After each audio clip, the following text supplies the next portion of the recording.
আর আলিয়া মাদ্রাসার হুজুরদের কি হয়েছে? এতদিন কথা বলি নাই, এত মাস চুপচাপ থেকেছি। আলিয়া মাদ্রাসার হুজুরদেরকে তাদের মাদ্রাসা থেকে এখনো বাংলাদেশের মানুষ প্রতিবাদ করতে দেখে নাই। চাকরি চলে যাবে, বেতন ভাতা বন্ধ হয়ে যাবে, আপনি কথা বলছেন না, আল্লাহর কাছে আপনি আসামি হয়ে দাঁড়াতে হবে।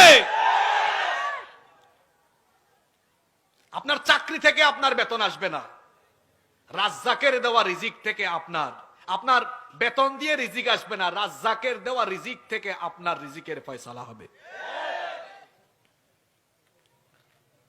আসিফ সাহেবের মতো একজন জেনারেল শিক্ষিত মানুষ প্রতিবাদ করলেন। অনেক স্কুল কলেজ, ঢাকা বিশ্ববিদ্যালয়ের অধ্যাপকগণ বিবৃতি দিলেন, প্রতিবাদ করলেন। কিন্তু বাংলাদেশে এতগুলো আলিয়া মাদ্রাসার শিক্ষকগণ একত্রিত হয়ে কিংবা সকল আলিয়া মাদ্রাসায় যদি শিক্ষকগণ জোরালো প্রতিবাদ করতেন, অভিভাবকগণ সাড়া দিয়ে দেখতেন, একটা জোরালো প্রতিবাদ হলে এমনিতেই সবগুলো বই সংশোধন হয়ে যেত।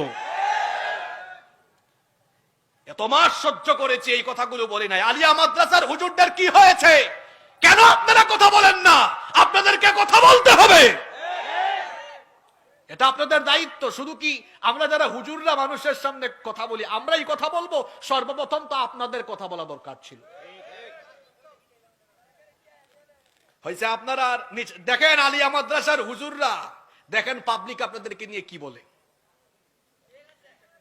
আলেমদেরকে মানুষ এখনো সম্মান করে, সম্মানের জায়গাটা নষ্ট করবেন না, সম্মানের জায়গাটা নষ্ট করবেন না। আজকে রাতের খাবার আপনি কোথায় খাবেন আপনি জানেন? কথা বলেন, জানেন?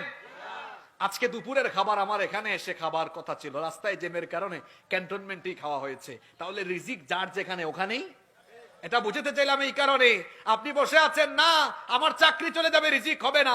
আরে আজকে রাতে বাসায় খাইতে পারবেন কিনা ওইটাও তো জানেন না।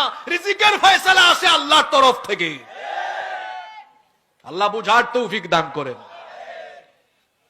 রহমানের বান্দারা জিনার ধারে কাছেও যায় না, জিনা এখন ঢুকিয়ে দেওয়া হচ্ছে বইয়ের ভিতরে। আপনি কেমন হুজুর, কি জাতের হুজুর আপনি? আপনি কথা বলতে পারেন না? আপনার বইয়ের ভেতরে ফাহিমার অন্তরার প্রেমের গল্প আছে, শরীফার গল্প আছে। আপনার বইয়ের ভেতরে ক্লাস 6-এ অনুভূতি শেয়ার করি, 7 নাকি এটা, অনুভূতি শেয়ার করি, যা প্রয়োজন তা বলি, এগুলো আপনারা পড়ান। আবার সামষ্টিক মূল্যায়নের নামে আলিয়া মাদ্রাসায় 6-7-এ, এই তো গত ডিসেম্বরে আমরা ভিডিও দেখেছি আলিয়া মাদ্রাসায় আপনারা হুজুররা আপনাদের মাদ্রাসায় 6-7-এর বাচ্চাদেরকে দিয়ে নাটক করিয়েছেন। আমি কি ভুল বলেছি? আপনারা 6-7-এর বাচ্চাদের কি দিয়ে নাটক করিয়েছি? উত্তর দেয় এগুলো আমাদেরকে উপর থেকে নির্দেশনা। আপনি উপরকে গিয়ে বুঝান না কেন? একটা মাদ্রাসাকে মাদ্রাসার মতো থাকতে দেন। আমার কথা কাউকে কষ্ট দেওয়ার জন্য বলি না, ভিতরে চাপা ক্ষোভ, অনেক চাপা ক্ষোভ।